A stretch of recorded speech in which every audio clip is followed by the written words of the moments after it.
വിളിച്ചു ചോദിക്കുന്നത് പിശാചുക്കളാണ്. യേശുവേ, നീ എന്തിനാണ് ഞങ്ങളുടെ കാര്യത്തിൽ ഇടപെടുന്നത്? യേശുവേ, നീ എന്തിന് ഞങ്ങളുടെ കാര്യത്തിൽ ഇടപെടുന്നു? ഈ ചോദ്യം ചോദിക്കുന്നവരൊക്കെ ഇങ്ങനെ സാത്താനോട് ചേർന്ന് നിൽക്കുന്നവർ തന്നെയാണെന്ന് ഒന്ന് മനസ്സിലാക്കണം. സ്വർഗത്തിൽ നിന്ന് മാലാഖമാര് നരകക്കുഴിയിലേക്ക് പതിക്കാനായിട്ടുള്ള കാരണം ഇതായിരുന്നു.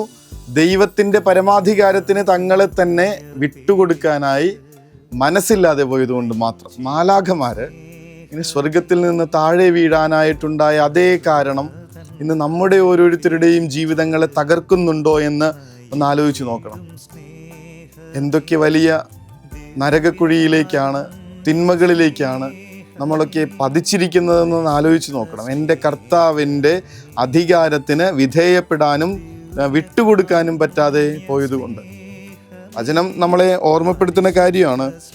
അവൻ അധികാരത്തോടുകൂടെയായിരുന്നു അവൻ്റെ വചനം, അധികാരത്തോടുകൂടെ. വീണ്ടും നമ്മൾ വായിക്കും, ഇവൻ അധികാരത്തോടും ശക്തിയോടും കൂടെ അശുദ്ധാത്മാക്കളോട് കൽപ്പിക്കുന്നു.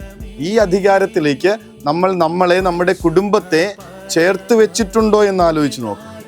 ഈശോയുടെ അധികാരത്തിലാണോ, അല്ലെങ്കിൽ നമ്മളുടെ അധികാരികളായി നമ്മൾ മറ്റ് വല്ലവരെയും മറ്റെന്തിനെയെങ്കിലും നിശ്ചയിച്ചുറപ്പിച്ചിട്ടുണ്ടോ എന്ന് ആലോചിച്ച് നോക്ക്.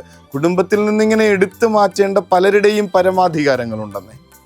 നമ്മളെ ഇങ്ങനെ ബന്ധിച്ചിട്ടിരിക്കുന്ന, നമ്മളെ കൺട്രോൾ ചെയ്തുകൊണ്ടിരിക്കുന്ന എന്തൊക്കെയോ വിശ്വാസങ്ങൾ, എന്തൊക്കെയോ വസ്തുക്കൾ, ഏതൊക്കെയോ മനുഷ്യര്, ഇവരിൽ നിന്നൊക്കെ നമുക്ക് മുക്തി പ്രാപിക്കേണ്ടതുണ്ട്. കർത്താവ് ഈ വീടിൻ്റെ നായകൻ എന്നെഴുതി വെച്ചിരുന്ന നമ്മുടെ ഉമ്മറങ്ങള്, ആ ഒരു വാതിൽപ്പടികൾ ഇപ്പോൾ ശൂന്യമാണ്.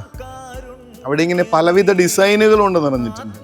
കർത്താവാണ് എൻ്റെ വീടിൻ്റെ നായകൻ എന്ന്, നാഥൻ എന്ന് വിളിച്ചു പറയുന്നതിൻ്റെ ഒരടയാളങ്ങളും കാണാനില്ല.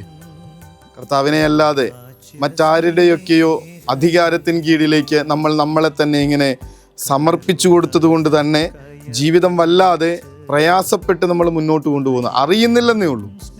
നമ്മളിങ്ങനെ ഈ സാധാരണ പറയാറുണ്ടല്ലോ, ഒരു തവളയെ വെള്ളത്തിലിട്ടിട്ട് അത് പതുക്കെ ചൂടാക്കിക്കൊണ്ടിരുന്നാൽ അത് ചത്തുകൊണ്ടിരിക്കുകയാണെന്ന് അറിയില്ല നമ്മൾ. ഇതേ അവസ്ഥയിൽ കഴിഞ്ഞുകൂടിക്കൊണ്ടിരിക്കുക നമ്മൾ.